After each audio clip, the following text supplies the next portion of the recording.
Hi friends, good morning.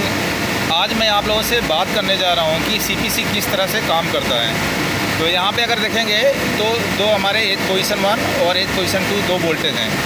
तो ये voltage क्या होता है कि जब सीट सीपीसी के फ्रेम में नहीं रहती है तो वो वोल्टेज लगभग 9 वोल्ट के करीब आना चाहिए।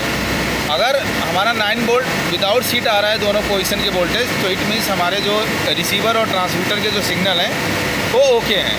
अगर ये 9 वोल्ट नहीं आ रहा है किसी का कारण से, अगर कार्ड ख़राब हो गया है तो वो वोल्टेज 9 वोल्ट से कम आएगा। तो उस केस में हमें रिसीवर कार्ड को बदलना पड़ता है। तो अभी हम दिखाते हैं कि किस तरह से सीट यहाँ पे सेंटर में है, जिसकी वजह से हमारा जो है ऑलरेडी वोल्टेज 3.67 और 3.37 वोल्टेज आ रहा है और ये मैनुअल में पड़ा हुआ है। ठीक है, लाइन हमारी बंद है, लेकिन हम आपको दिखाएंगे कैसे किस तरह से ये चीज़ें हो रही हैं। यहाँ पे देखिए ये सीपीसी का फ्रेम है। सीपीसी फ्रेम में सीट जो है टेंशन ऑन में नहीं है और ये सीट ऑलमोस्ट फ्रेम के सेंटर में है।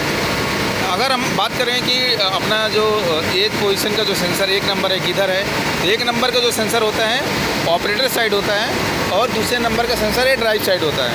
तो 1 नंबर का सेंसर की जो वोल्टेज है वहाँ पे हमने जो दिखाया था 3.37 करीब का वोल्टेज आ रहा है और सेम जो है हमारा दूसरे नंबर का आ रहा है। अब ये काम कैसे करता है सीपीसी, जब ये सीट का टेंशन ऑन होगा, सीट जिस तरह मूव करेगी, सपोज करिए ये ऑपरेटर साइड इधर आ रही है, ऑपरेटर साइड आ रही, तो उस केस में क्या होगा कि यहाँ पे एक वाल्व है, ये हमारा प्रोपोर्शनल वाल्व है। प्रोपोर्शनल वाल्व में क्या होगा, कंट्रोलर के थ्रू यहाँ पे मिली एम्पियर में सिग्नल आएगा। इसका रेंज आप देखेंगे, यहाँ पे आपको दिखा देता हूँ कि ये जो प्रोपोर्शनल वाल्व है इसका रेंज +- 300 मिली एम्पियर है।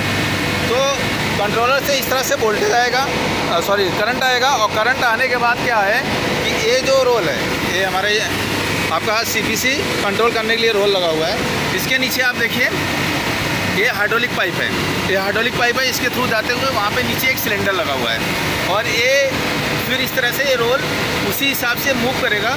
मूव करके सीट को सीपीसी में, जैसे मान लीजिए अगर ऑपरेटर साइड शिफ्ट हो रहा है तो सिलेंडर क्या करेगा, उसको टिल्टिंग फॉर्म में ले आएगा। टिल्टिंग फॉर्म में ला करके रोल जो है ऐसा हो जाएगा कि आपका सीट जो है ऑपरेटर से ड्राइव साइड लाने की कोशिश करेगा और तब तक लाएगा जब तक स्ट्रिप पोजीशन, जो स्ट्रिप पोजीशन कंट्रोल में आ रही हो, मैं दिखाता हूँ आपको कि नॉर्मली सेंटर में आने पे वो आपका 0 mm दिखाना चाहिए।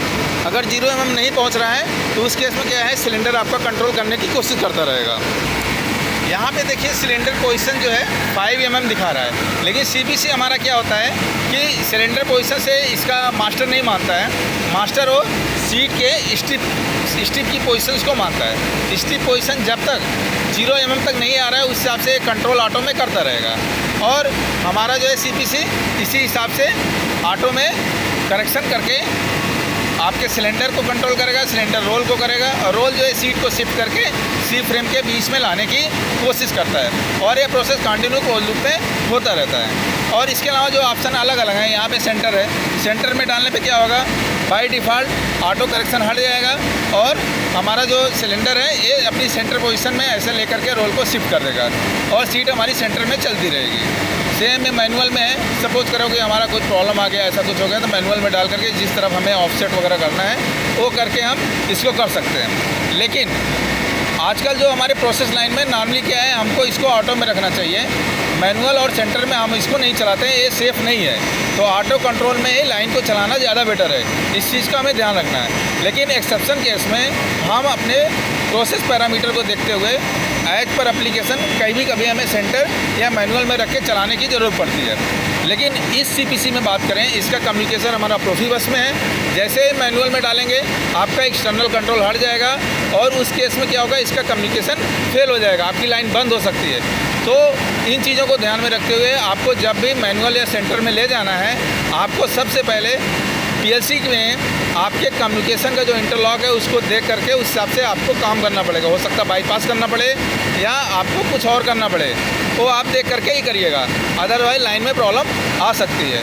मैंने आपको छोटा सा इसके सीपीसी के बारे में बताया, इसमें बहुत सारी चीज़ें हैं, बहुत सारे पैरामीटर हैं, गेन फैक्टर है, सर्वो वाल्व आउटपुट है, ऑफसेट होता है, बहुत सारी चीज़ें हैं। लेकिन हम आपको एक समरी बताया कि किस तरह से सीपीसी कंट्रोल हमारा काम करता है। Thank you so much.